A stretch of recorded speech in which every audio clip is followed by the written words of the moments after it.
This video is about switching out an old power converter in my trailer that no longer works to one that hopefully does.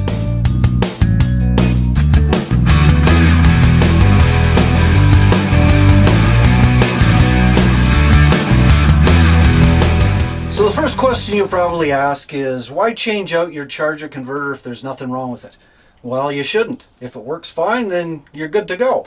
Unfortunately, mine wasn't working fine, and of course I had to find out about it the hard way. I had went boondocking a couple of times in the last little while. Before I left, I hooked up my landline and had the batteries charging through the charger, and off I went. And I get out there and I found out I didn't have fully charged batteries. When I left, I actually couldn't charge them. The converter wasn't charging for some reason, so I actually started off with a dead battery. If I didn't have solar, I would have been SOL.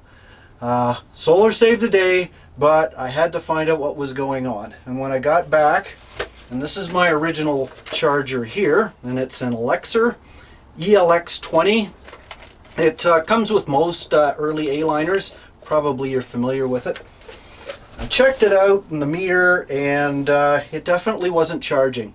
And being that I have very limited electrical ability, that was as far as I could go. So here was my choice, is do I take it into a trailer place and get them to look through it and charge me tons of money, or do I just buy a new charger converter? And I figured I'm going to try putting it in myself, and so I just bought the new converter, which is this one here. So this video is about my experience of putting it in. Because I'm not as wired as I should be, I don't have the technical expertise. I'm not really doing a step-by-step wire-by-wire instructions. There's other sites that have much better instructions on this. As a matter of fact, I'll give a plug for Going Nowhere Fast. Rick has got a great little video on, he switched out his Aliner converter, so I'll put the site up in the corner here, and by all means check it out. It's a great video. But for me, I'm just going to give you my experiences and go from there. Hope you enjoy it. Dead charger, it was time to get something else. And so what I ended up getting is this guy here, which is a Progressive Dynamics, what's the model? It's a PD4135. And these are about, I bought this in Canada, it was about $213 Canadian. I did go on Amazon.com and they had them for about anywhere from $130 to about $160 US. So it arrived, I've just got it. Overall it looks pretty impressive. It's plastic. Everything these days is plastic. That's no big deal. The old one's metal. But instead of only having, I think it's 3 auxiliary 15 amp outlets, this one has 4 and they're 20 amps. Plus a 30 amp one as well.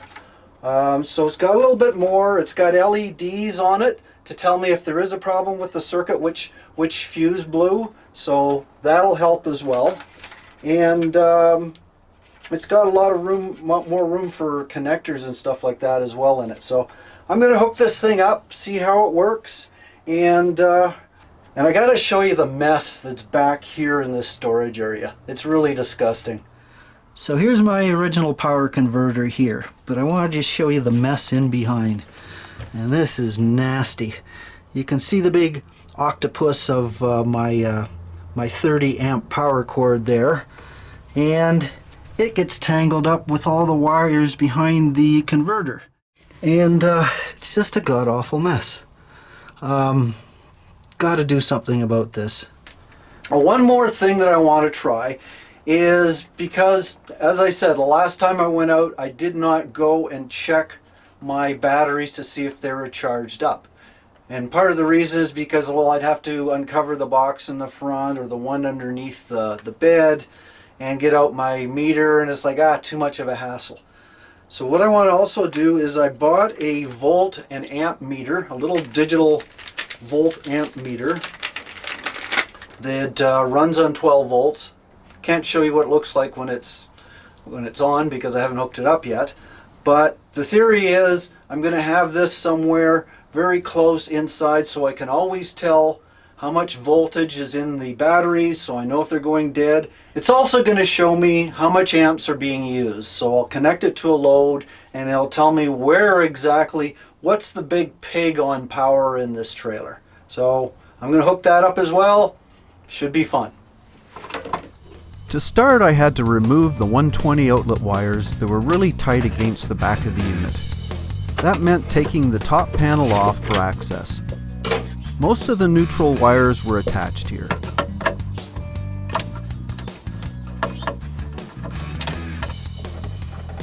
To get to the hot wires, however, I needed to remove the front panel by the circuit breakers. I disconnected the outlet wires and the ground wire. Now I could remove the 4 screws that hold the charger itself.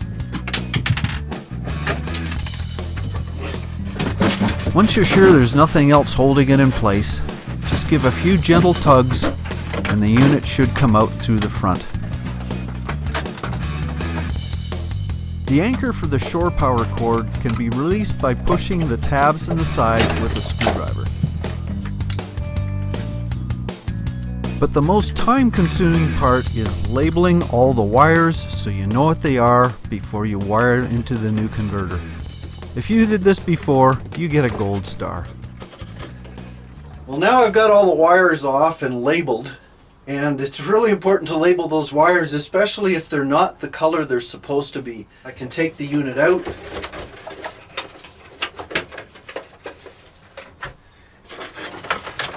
But I suspect I might have an issue with this.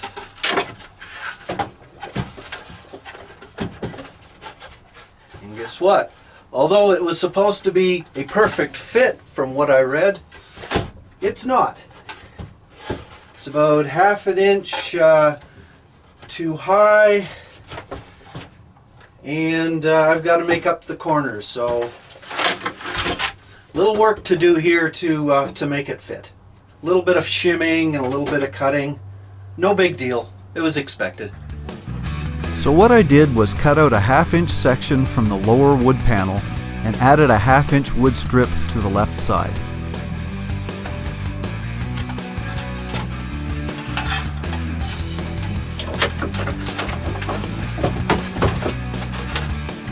It now fits like a glove. The original shore cable goes into the new unit now. Its anchor just snaps in place. Now it's time to start the real wiring. All that tangled spider web needed was a real spider. So here we go. I've got it all wired up. Seemed to go pretty good. I saved you the grief of watching me do it wire by wire. But I just went to the instruction manual and the wiring diagram that came with the unit. Pretty basic. But I did have a few questions and I emailed them first because there were some issues that weren't clear. And it turns out there was an addendum, so it's always good to check with the manufacturer if there are any updates before you start wiring something like this.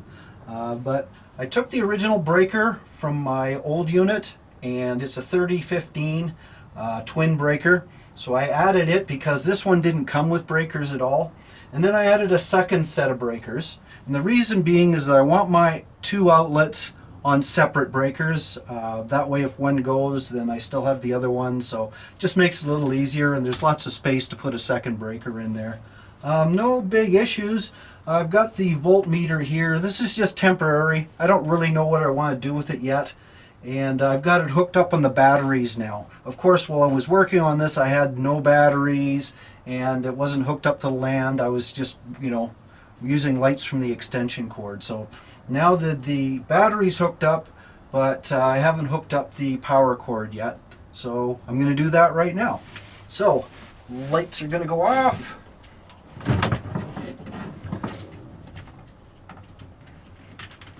And hit the breakers. And you're not going to notice anything different, but we're just going to check the lights. That light works. The refrigerator works. Smoke detector, the gas detector is working right now. Let's just try these 12 volt outlets. Here's one. And here's the other one. And everything seems to be working good, except let's try 110. So 110 here works. 110 here works. So everything seems to work fine. Well, before I pack everything up, the converter, the charger, it's all working, all ready to go. But before I put the lid on the back, I just wanted to show you what I did. And first of all, that big power cord is now in a clothes hamper. The clothes hamper is screwed onto the floor so it doesn't move. Don't think it'll completely contain it, but it'll certainly help, and it'll certainly prevent it from snaking around the floor at least. Now, as far as the back of the converter goes, I did a few things. One of them is I've got a ground bar that's got all my negative terminals all together in one place. So that makes it a little easier to sort out. And all the positives, all the DC, they're all labeled, and I've got them all hooked up here. I've got a strap and I've got a hook underneath. So if I have to take them apart, I can do that. Overall, it's a lot neater and manageable. So I think that'll work. And as a little bonus, I'm going to give you a little thing at the end about amps. Now, I talked a lot about volts and the voltmeter part of this, but I didn't talk about amps. Setting up amps in the trailer was a little bit more complicated. It's going to be another video for that. But in the meantime, I want to give you a demonstration to show you how much drain the everything in the trailer has when I'm out boondocking. So right now, if you look at it, it says 13.8 volts, which is probably because it was just charging, so it's a little higher than the regular 12.7. But it says 0.12 amps. And the reason there's amps on there is because I have the gas detector on. So that's where that's coming from. But let me flick a few switches. I got two cameras going at the same time. So I want you to see the display as I go through the amps. So the first thing I'm going to do is turn on the lights. There's one light. There's the other light. Now I'm going to hook up a little LED light that I use when I'm reading a book. So far not much. But let's turn on the vent fans. Okay, the vent fans are on, and a little desk fan. I just turned a desk fan on. So far, 1.45 amps is not much. Now let's hit the big guys. First of all, the cooler. Second,